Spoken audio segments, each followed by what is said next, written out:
Hello and welcome to the Pig and Whistle Tales from Azeroth. As always, here at the Pig and Whistle Inn in Stormwind, I go for a variety of subjects with regards to World of Warcraft. I grab a bottle or a pint, sit back and enjoy. This midweek episode, we're going to be going over the Mists of Pandaria release date that we got, as well as a couple of other things related to the add-on changes that are coming within retail soon, hopefully. But I do want to apologise for last week. I do still have a bit of, still not feeling great. Did get COVID, I believe it was. So, yeah, apologies for no episode on Friday, and I'll try and get through this episode as best I can. But I do apologise, and hopefully it is going away now, so we should be good to go, but I don't know with COVID, so we'll see.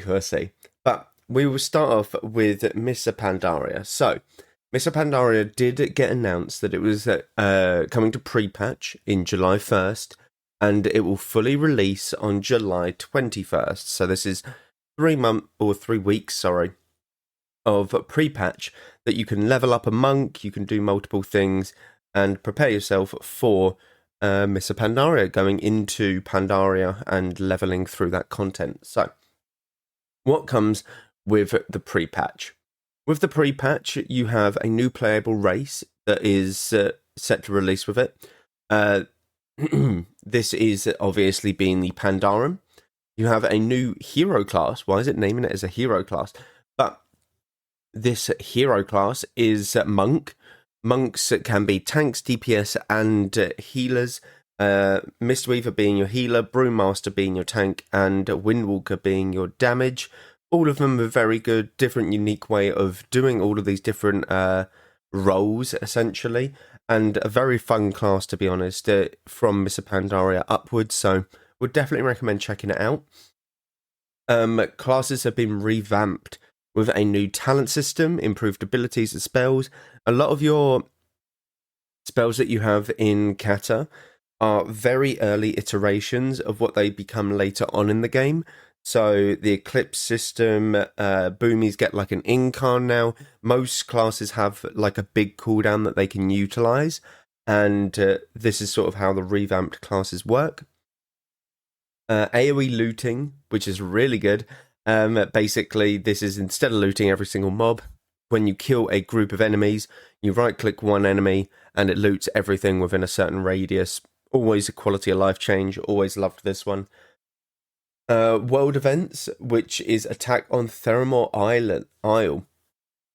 Join the battle and take part in Theramore's Fall scenario, detailing events leading up to the expansion's launch. Now, I'm not going to spoil much for those that have never done this. Oh my god, excuse me. But essentially, Theramore... How do I not spoil this? There is no way. Theramore is at the middle of why the Alliance and Horde go to Pandaria to essentially take over this new island, and why they're at war when on this island, okay? It's kind of that simple. Pet battles are introduced when Mists of Pandaria comes out, and this is during pre-patch as well.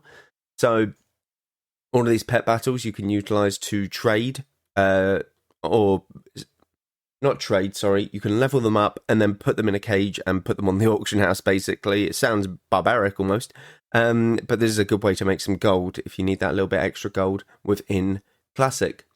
What is inside Mists of Pandaria Classic? So, new level cap. Obviously, as you ascend through the levels, you go from level 85 to 90, being your new maximum. You have new lands to explore. So, the Wandering Isle is level 1 to 10. This is the Pandaren starting zone. It's really cool. You're on the back of a giant turtle. It's actually a very unique zone. It's very, very cool. And it's the only zone, I think, in WoW that isn't actually on the map to this day in retail. It's just not on the map at all. You can't like click into it from anywhere, not from any world or anything. It's just never on the map. The Jade Forest being your first zone, level 85 to 86. Valley of the Four Winds being your next one, 86 to 7. As well as Kasserang Wilds, 86 to 87. Kun-Lai Summit being one of the sort of mid to late zones at 87 to 88. Townlong Steps, 88 to 89. And then you have Dread Wastes being 89 to 90, your last sort of zone that you will go into, as well as Vale of Eternal Blossoms being the main capital city of each, both Horde and Alliance. You have one that is in the north of this zone and one that is in the far east of this zone. They're very cool cities. I like how the Horde and Alliance both got one each, but what I like in later patches is when, obviously, I think that we won't get this. We might do when the raid comes out, but the zone does change when a raid does come out. So the Vale of Eternal Blossoms is lovely and gorgeous, but when Siege of Orgrimmar comes out, there is cinematics which show a certain NPC that did nothing wrong, ruining the zone, basically, and it gives it a complete zone overhaul, which is really cool to actually have for a raid introduction. It really, really is. You obviously have new dungeons and raids, so you have 6 new dungeons that you can go into, as well as 4 revamped heroic dungeons. These being like monasteries, scholarments, these sort of things. And you obviously have 3 new raids. Now, is it 3 new raids from the start? I think it is, because some of them are like single player raids. So, not single player, like small raids. But you have some very good raids that are in Mists of Pandaria, Siege of Orgrimmar being one of them, and that is going to be the last raid that comes out in Mists of Pandaria, I believe. But we'll see how the sort of community take these raids when actually playing through them as current content, because I think some of them are held quite highly. I definitely think Siege of Orgrimmar is, but it is a very long raid, very, very long raid. So we'll see. You have a new PvP arena and 2 new battlegrounds. So you have Season 12 will begin the week following the launch, which is good. And what 2 new battlegrounds? Temple of Kotmogu. Oh, and the what is it? The Gorge. When you have the 3 different bases. You have the top, middle, and south base. That one. Deepwing Gorge, I think it's called. They're the 2 new battlegrounds. You have something called Sunsong Ranch. Oh, okay. Embrace a farmer's life with your own farm, allowing you to plant and harvest crops. Head to the Valley of 4 Winds and start earning reputation with the tillers to earn a plush plot of soil to till. This is, I've spoken about this in previous episodes, but this is where you can basically plant your own crops for your cooking. And it's really, really good. It's something very cool. And it's kind of a first iteration of garrisons and probably a super, super early iteration of player housing. Like very early iteration. So this is something that is actually quite cute and cool in WoW, and I think that it is very unique to just this expansion. So definitely check it out. It's in a town called Halfhill, and you can earn different reputations with the tillers. There's probably 10 different NPCs you can earn reputation with, and they all give you different unique things that you could buy from them. So definitely worth it. Scenarios. So scenarios are something that not many people would have done in their WoW lifetime, but they are essentially 3-person instances. You do not need a tank, healer, and DPS. You can use 3 healers, 3 DPS, whatever. And these are sort of micro dungeons, as they've named them. And and there are 7 of these scenarios. So essentially, what you're trying to do is just complete each scenario, and they tell sort of a story at the end of something. So it's, oh, okay, I'm walking into, or I've just completed the Jade Forest. Oh, this scenario kind of gives me a rundown into what's happening in the next zone, or like the end of this zone. And it kind of gives you a small introduction into that zone, or a outro into the zone that you've just finished, kind of deal. These are actually really cool things, because there's big like lore implementations that happen in these. I'm not going to spoil any, but there's one that I definitely know that's to do with a troll and an assassination attempt. Okay, that's all I'll give you. But there are very big lore implications to these things. Challenge mode dungeons. Now, these dungeons are very much the early iterations of Mythic plus dungeons. Obviously, challenge dungeons carried on into Warlords of Draenor, and then into Legion, they became Mythic plus dungeons. So, challenge mode dungeons are essentially a timed dungeon, and you have to complete it within a certain time, and you get bronze, silver, or gold. Very simple, and you earn certain rewards for completing if you get bronze, silver, or gold. It's very, very simple, very cool, and something that is where Mythic Plus started almost. Now, you do get a level 85 boost. The problem with this boost is that you have to have played Season of Discovery for it. So, you can take advantage of a golden opportunity to get a head start in Mists of Pandaria Classic through the 30th of June, successfully defeating Dreadlord Balnazar in the Scarlet Enclave raid in Season of Discovery to earn 1 level 85 character boost, just in time to revisit Pandaria. Finish the fight to end, and your reward will be granted on July 1st. And if you've already taken down Balnazar in Season of Discovery, have no fear, you too will be granted a character boost for your retroactive bravery. You must have an active world account or game time, and only 1 85 character boost progression will be granted per active WoW sub or game time. So, essentially, you have to go into a raid in Season of Discovery and kill the first boss of the Scarlet Enclave raid. It's that simple. Now, for me, I have played Season of Discovery a bit. I'm a little bit geared. It's fine. I can do that. What I'm probably going to do is just bundle up all of my gold, and I'm going to say, want to buy Balnazar kill for 500 gold. And some guild will probably let me in and just do that. You know, it's going to be something simple like that. That's the best way to do it. For those, obviously, who have never played Season of Discovery, or it doesn't really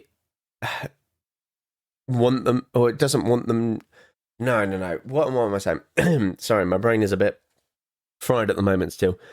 For people who have never played Season of Discovery and never liked it, there's going to be a bit of a kick in the balls to you guys, because obviously, why can't you earn it in Cataclysm or retail or something that you do enjoy? And I think they've kind of dropped the ball here. I understand why they've done it, because it's like, oh my god, guys, check out Season of Discovery, have some playtime on this, let's enjoy it. And then you can try and come back to Mists of Pandaria, and, these Season of Discovery players will come and play Mists of Pandaria, and Cataclysm players will play Season of Discovery for a bit. It's kind of an incentive to play both of them, but at the same time, it feels a bit bad to have to do a different World of Warcraft that you haven't been playing in order to get a character boost on the World of Warcraft that you want to play. So I'm not too sure about that one. It does seem a bit bad, but hey, look, it is what it is. I wouldn't read too much into it. I do want to say, though, that you can use this 85 character boost on a monk. Okay? The only exception is that you cannot use this boost on a Pandaren. Okay? So if you wanted to make a Pandaren monk, you cannot use the boost on it. If you wanted to make a Night Elf monk or a Gnome monk, you can use the boost on it. Okay? So anything apart from a Pandaren, you can use this 85 boost on. Just to, if that helps you with your decision making. Because in the past, you have not been able to utilize this boost on the new class. So a lot of people would have had to level a Death Knight or, something like that. But you can use this on a monk. Okay? Just cannot be a Pandaren. You do get a new mount as well by following these simple steps. You install WoW Classic Pandaria, you create a Pandaren character, and you complete the Pandaren starting experience, including choosing the path of either Alliance or Horde. Once completed, you get the Shauhao's Sage Serpent, and it is essentially a green astral cloud serpent, which is really cool. I like that this is an incentive to make a Pandaren, because Pandaren aren't the most favourable race in WoW. They really aren't. They're probably... The only utilization for them is within PvP, in my honest opinion, and even then, it's it's not great. So I'm liking that they're tying this in, and it'll allow people to experience the starting zone of the Pandaren, but I think it's going to be an amount that isn't going to be used a lot because everyone's going to have it, kind of deal. Obviously, there's a couple of packs that you could buy for the Mists of Pandaria Classic. You have the Heroic pack and the Epic pack. All give you different bits and bobs, but honestly, you could see it always when you load up Battle.net, so I'm not going to go through any of that. I do want to address a couple of things, though.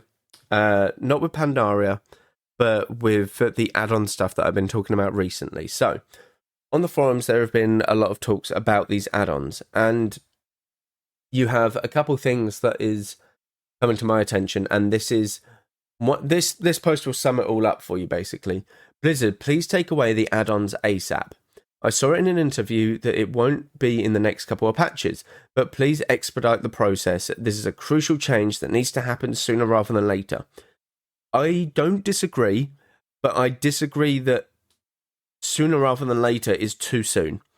Now, the reasons that I'm saying this is because the base UI isn't up to scratch. They are slowly getting better at it, but let's take the cooldowns management, for example. The cooldown management was introduced, I believe, last patch or this current patch, and it has a lot of spells, but the thing is, stuff that people actually want to track, because people want to track different things, you cannot customize it at all. You either get everything or nothing kind of deal. So it's either you're tracking everything or you're tracking nothing. And for some people, this might be too much that they're tracking. For some people, this might not be enough. So the Blizzard UI needs to actually be updated for themselves, and you need to be able to customize what you want to track, okay? This is a simple update, in my honest opinion, with the groundwork that is already there. You simply have to put what cooldowns do you want to track and then have a checkbox list, okay? This checkbox list, people can check whatever they want, and then they can track that cooldown or this timer or something like that. But because that you are forced to either track these things or not, people need an add-on to be able to fix the Blizzard UI. And you have had 20 plus years of looking at World of Warcraft and the add-ons people use, and you implement a base UI feature that doesn't have these sort of quality of life changes, which is really bad. Now, I'm trying to speak as clearly as I can about this, but it's really tough with how I'm feeling right now. You guys could probably hear it in my voice. It's starting to go. So I'm going to try and wrap this up a little bit quicker, just so I'm not going to die here. But essentially, Blizzard needs to improve their base UI before add-ons can be left in the past.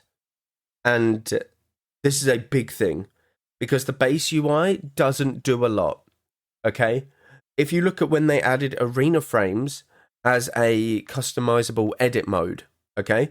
So you can edit arena frames in the edit mode, but the problem with this is that it doesn't show some crucial information.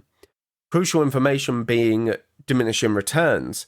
PvP is based around diminishing returns. Some compositions are anyway, like Rogue Mage Priest, RMP, where you need to know when your stun is off diminishing return so that you can utilize it again. But the thing is, the Blizzard base UI arena frame does not have this. So you are forced to use something that has it, like an S Arena or a Gladius EX, like these sort of things. So they need to improve their base UI before add-ons need to leave. And I think that they have that idea and they understand that. And I really, really hope that they do understand it, because if they took out add-ons as they are now and left people with the base Blizzard UI, I think it would be an absolute shit show. I really, really do. They need to update it, because some people will quit over it. Some people need more information. I personally will be a bit better if there's less information, less stuff on my screen that I need. But some people, to play the game, need this information because there is a lot happening within the game. Okay? And I get that you can make the argument for, like, oh, but Blizzard want you to look at the abilities and see what's happening and hear what's happening and, you know, go off of these audio cues, sound cues, these visual cues. That's great. But what if people are deaf? What if people are blind? These sound cues and audio cues, yeah, they're great. They're absolutely great, and some people do go off of them. But if people are deaf and they don't see something, there's so many things on the screen that you have to look at all at once when you're doing like PvP, for example, that it's tough to keep up and to notice something. And maybe that's what they want. But I think that they will improve their base UI before removing add-ons. And I think it will be a slow process of removing add-ons. I think they'll do it piece by piece. This is going to be something that takes years to slowly remove from the game, because it's been years in the game. But we'll get there eventually. So I will end it there for today. I do apologise again. I'm really trying to punch through this, but I should be a lot better by Friday. I'm over the worst of it, and hopefully I can get a longer episode out for you guys, but it's not been great the past couple of weeks. Just not been feeling great. So again, do apologise, but we are getting there. So thank you all very much for listening. Do check out all of the socials down below. Constant stuff happening. And I will let you guys know on social media whether or not I'm able to do an episode, what's happening, etc. But thank you all very much once again. And go with Valor, friend. Goodbye all.